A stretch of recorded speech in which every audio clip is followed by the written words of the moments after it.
ఎప్పుడు ఏ కష్టం, నష్టం, బాధ, ఇబ్బంది, ప్రమాదం వచ్చినా కూడా 16 నిమిషాల్లో తీరిపోయే శివతంత్రం చెప్తాను, జాగ్రత్తగా వినండి.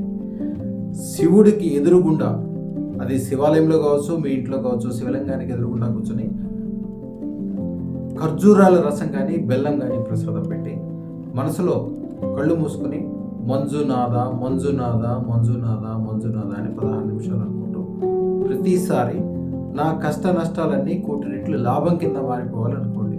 కష్ట నష్టాలు తీరడమే కాకుండా కోటి రెట్లు లాభంగా మారడం అనే అద్భుతమైన విషయం అలా జరుగుతుంది. అది అట్లాంటి విచిత్రమైన విషయాలన్నీ జరగడానికి అదృష్టం యొక్క ప్రభావమే కారణం అని చెప్పి శివుడు పార్వతీదేవికి మంత్రశాస్త్రం చెప్పేటప్పుడు చెప్తాడు. ఇలాంటి అనేక రకాలైన ఉపయోగాలు మీరు ఏ ప్రయోగాలు చేసినా చేయకపోయినా కూడా కోటి రెట్లు లాభం కలిగించేది అదృష్టం దానం.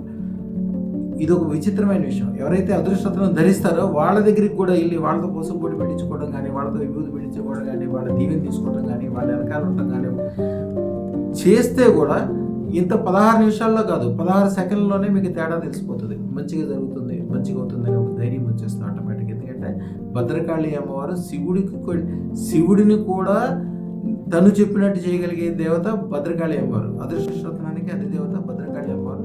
వాళ్ళకి ఆటోమేటిక్గా అప్పటికప్పుడే క్షణంలోనే ఆ బాధలన్నీ లాభంగా మారిపోయే అవకాశం అక్కడే ఉంటుంది. శుభం భూయాత్.